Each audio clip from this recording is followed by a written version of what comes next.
L'homme qui cherche la vérité, un film de 1939 d'Alexandre Esway, scénario et dialogue Pierre Wolf, et avec dans les rôles principaux Jacqueline de Lubac, Gabrielle Dorzia, Yvette Lebon, Suzanne de Hély, Rému, André Allerme, Félicien Tramel, Jean Mercanton et Jean Tissier. Le sujet, Rému, un banquier, simule la surdité et surprend ainsi les bassesses de ses parents, l'infidélité de ses amis, la mauvaise conscience de ses serviteurs. Notre avis, cette histoire d'un homme puissant qui surprend par ruse ce que pensent de lui ses proches n'est pas très originale, mais le film L'homme qui cherche la vérité n'en est pas moins réussi. En effet, ce film est constitué en réalité d'une série de petits sketchs construits autour du personnage central du grand Rému. Le spectateur a ainsi droit à une succession de numéros mettant en valeur le grand Rému, Rému qui bénéficie ici de nombreux faire-valoir de talent.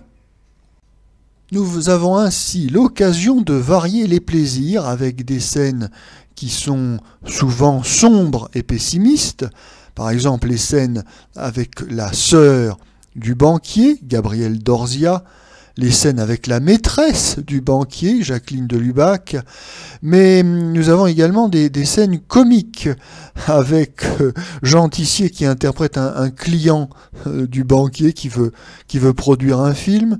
Nous avons également les scènes amusantes avec Félicien Tramel qui est un camarade de Rému, qui est son employé.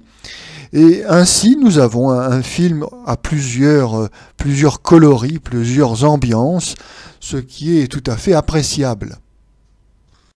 On ne s'ennuie pas dans ce film qui nous offre une belle galerie de portraits interprétés par une sélection de seconds rôles bien connus du cinéma français des années 30.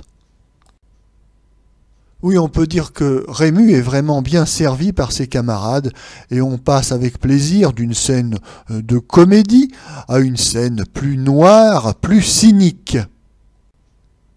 Même si le ton général de ce film est plutôt amusant, il ne se terminera pas par l'habituel happy end. Non, la fin est assez sombre, assez pessimiste. Quoi qu'il en soit, le grand Rému est bon dans tous les registres, et ce film qui a été construit à son service lui donne l'occasion, une fois de plus, de nous le démontrer. Une petite critique toutefois sur le film, il semblerait qu'une fois de plus, la plus grande partie du budget ait été consacrée à payer le cachet de Rému, qui était très très cher. Il ne reste plus d'argent pour les décors.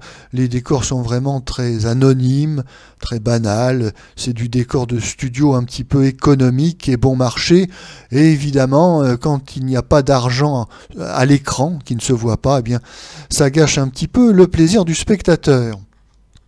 Mais après tout, la vraie richesse d'un film n'est-elle pas celle des acteurs ?